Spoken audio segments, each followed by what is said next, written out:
On behalf of Range and Training Area Management Division, Camp Lejeune, welcome to Building 1046, our new simulator center. My name is Lieutenant Colonel Rich Yut, and I am excited to introduce you to the state-of-the-art facility and training venue which supports warfighters from across all services. Please stay with me as we look to tour the facility. Our first stop is the indoor simulated marksmanship training area. The ISMTs, which now include all weapons up to and including Mark 19, SMAWs, 60mm and 81mm mortars, can be used to refine basic marksmanship training prior to rifle and pistol qualifications, or can be as complex as integrated multiple heavy weapons into a platoon or squad engagement in a tactical scenario. ISMT can help ingrain emergency action drills, gun drills, and more. The full capability of the systems can be learned with a stop by the ISMT offices and informal discussions with the civilian staff or the Marines assigned to the ISMTs. Currently, 2nd Marine Division has priority of use for 5 of the 8 ISMT bays. 2nd Marine Logistics Group has priority of use for 2 of the bays, and 1 bay is kept in general purpose support status. Just down the hall from the ISMTs are the Combat Convoy Simulator bays.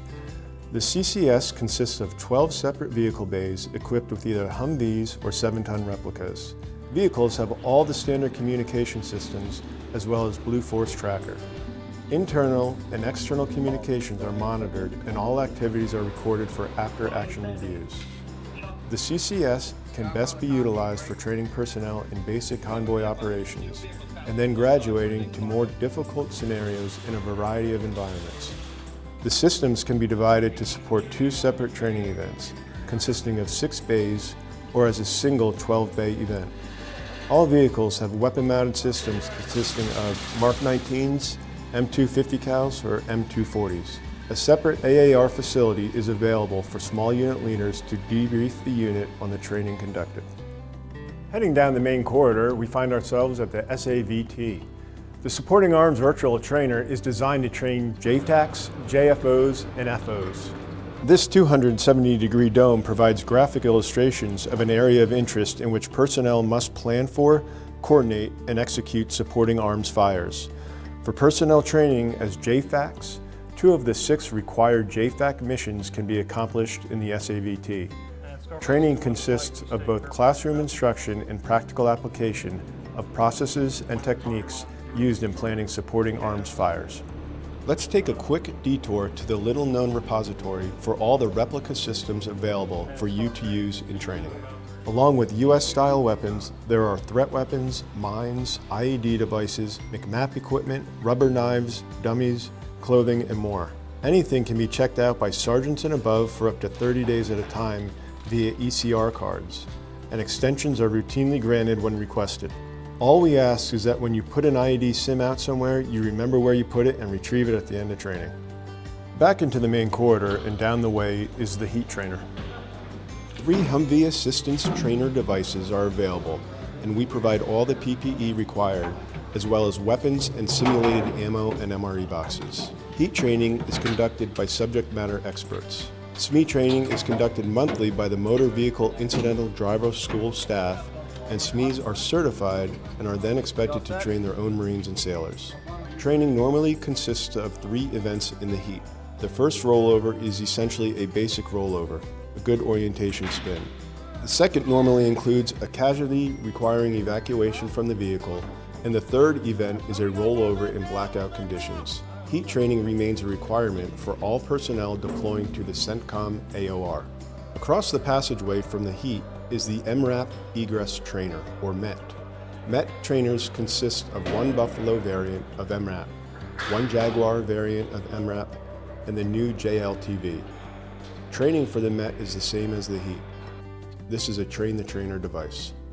Let's make a quick stop at the Learning Resource Center located in Office 170B. The LRC is available for scheduling and for walk-ins. Up to 22 Marines or sailors can be accommodated at any given time.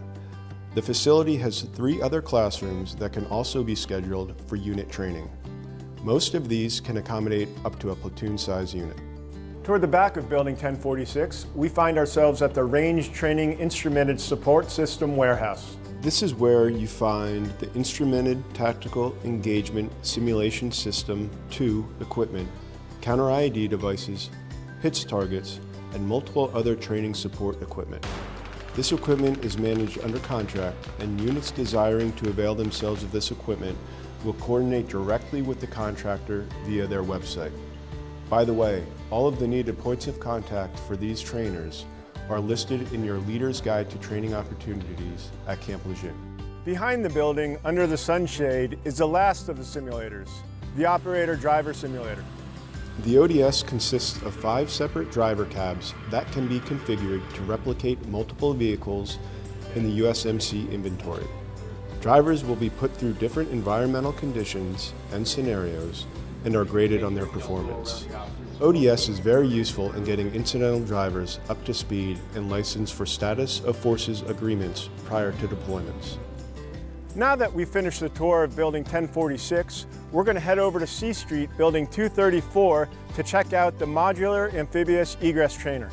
MAET training gets our Marines and sailors experience in difficult water-related events, such as escape from a downed helicopter or a submerged vehicle. Preliminary training provides instruction in the basic use of the underwater breathing apparatus, followed by shallow water egress training, leading to escape from the submerged dunker. All MAET training involves several hours of classroom instruction prior to entering the water. And last but not least, we recently constructed the Leadership Reaction course on Steeds Ferry Road. It's located at the Fox 6 range in the vicinity of the gas chamber. The LRC is designed to provide squad-level problem sets that will require teamwork, solid leadership, and physical ability in order to be successful. The LRC was designed to be available with a minimal amount of preliminary arrangements.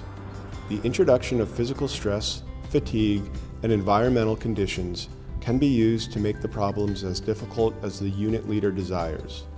Based on the success of this venue, additional LRC sets are intended for future development in other parts of the base.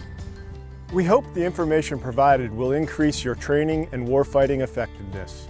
For additional information, please feel free to reach out to the points of contact that will be provided following this video. On behalf of the RTAM Division, Semper Fidelis, and good luck.